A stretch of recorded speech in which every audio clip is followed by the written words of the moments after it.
Teman-teman, jadi di video kali ini aku akan membahas tentang sitemap ya.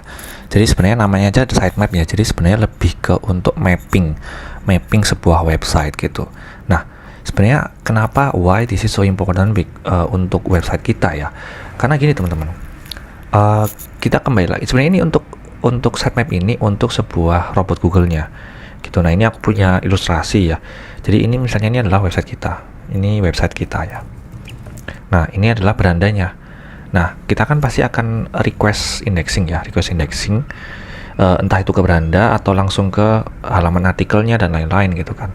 Nah, nanti si crawlernya ini kan dia datang ke website kita. Nah, pada saat dia datang ke website kita, dia masuk nih ke halaman utamanya. Ini let's say halaman utama ya, ini halaman beranda, ini halaman let's say kayak halaman kategori gitu deh.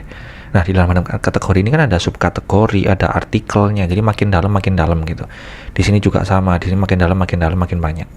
Nah, kalau selevel Tokopedia kan dia bisa sampai jutaan miliaran bahkan halamannya. Nah, pada saat dia itu punya sitemap nih, let's say ya, dia ini nyasar nih ke salah satu halaman ini. Ternyata halaman ini itu nggak bisa diakses. Ini contoh ya. Ini dia di sini ternyata 404 error. Nah, ketika dia masuk ke sini terus 404 error, dia bingung. Ini aku baliknya kemana ya? 404 error. Kalau misal nggak ada sitemap itu dia bingung. Tapi ketika dia ada sitemap berarti dia itu dengan bisa mudah, kalau di sini error, dia bisa balik lagi ke sini. Dia bisa lanjut ke scroll selanjutnya, halaman selanjutnya. Terus dia bisa balik, dia bisa scroll halaman selanjutnya. Tapi kalau dia nggak ada sitemap, dia akan bingung. Yang mudahnya dia ini kayak peta lah, sitemap ini kayak peta, dimana kayak di mall. Nah, kalau di mall kan kita bingung banget ya. Kita mau kemana bingung. Ini posisinya ada di mana bingung. Kita mau ke let's say ada satu brand, terus kita mau ke sana bingung kalau nggak ada map. Nah, semudah itu sih cara memahaminya. Nah, sitemap ini mungkin langsung praktek aja ya. Jadi lebih memudahkan Google Bot untuk keluar dan masuk gitu. Dan kalau misalnya ada error, kita bisa langsung tahu dan dia yang tahu dan dia bisa tahu mana halaman selanjutnya yang mau di-crawl gitu. Nah, kita langsung teknis aja. Sebenarnya teman-teman bisa akses websitenya dulu ya. Nah, biasanya sitemap itu ada di sini, ada di halaman robots.txt. Nah, halaman robots.txt, nanti kan ini ada sitemap. Nah, di dalam sitemap ini teman-teman bisa akses aja, nanti bentuknya akan seperti ini. Nah, dia tuh kayak akan mengklasifikasikan. Untuk yang post berarti nanti dia ini halaman post semua, artikelnya semua. Kalau page berarti ini halaman page aja. Nah, membedakan page dan post nanti teman bisa lihat di video lainnya ya. Nah, aku jelasin di sini gitu. Nah, terus ada halaman kategori. Jadi kayak memang dipisah-pisahin semua gitu. Ini ada halaman kategori, ada halaman author, ada halaman apa ini? Post ya, sama halaman post. Jadi let's say ini contoh banget ya. Let's say dia itu ini halaman post. Nah, oh ini tag, halaman tag. Sorry.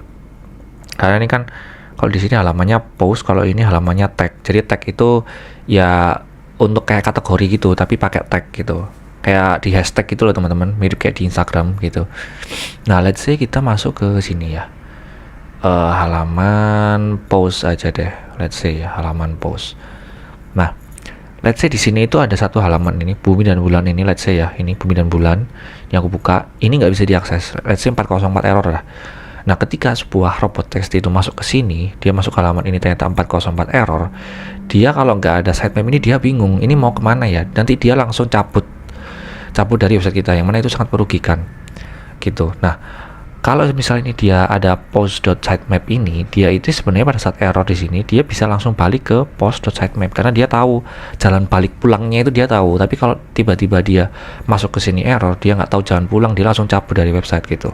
Nah, itu akan sangat merugikan gitu. Nah, ketika pada saat kita punya sitemap, dia akan balik lagi ke post. Setelah itu dia akan balik ke sitemap ini. Setelah itu dia balik ke robots dan juga balik ke halaman utama gitu. Jadi dia tahu mappingnya lebih gampang gitu teman-teman. Oke. Mungkin itu sih. Jadi kalau sitemap sendiri ini sebenarnya teman-teman bisa pakai plugin. Kalau pakai WordPress ya, namanya Yoast, atau yang lain juga bisa banget. Aku nggak menyarankan pakai ini, cuman yang biasa aku pakai ini gitu. Tapi teman-teman kalau mau pakai yang lain pun juga nggak ada masalah gitu. Nah, kalau semisal teman-teman bingung websitenya ini nggak WordPress, teman-teman bilang aja ke tim devnya, Pak, Kak, Bu gitu. saya minta dibuatkan sitemap ya gitu. Sitemapnya itu nanti akan selalu terupdate kalau ada artikel baru gitu. Udah, kalau misalnya teman-teman bingung juga contohnya gimana, ya udah teman-teman cari website yang mana dia itu ada contohnya gitu. Let's say kayak gini deh. Ini ya. Ini website yang memang dulu aku kerjakan gitu. Nah, ini kita masuk ke robots.txt. Nah, dulu ini nggak ada. Halaman robots.txt ini nggak ada. Aku minta buatin gitu. Nah, nanti teman bisa bilang aja, untuk contohnya mungkin kayak gini. Ini contoh dari sitemap pakai XML, pakai HTML juga bisa gitu. Tapi nanti ini untuk kalau misalnya ada halaman baru, dia akan langsung otomatis terupdate gitu.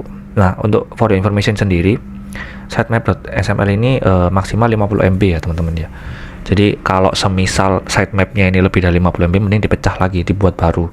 Let's say teman-teman udah punya miliaran artikel, terus mau memperbarui gitu, itu mending buat baru, jangan ditumpuk di sini karena cuma 50 MB gitu.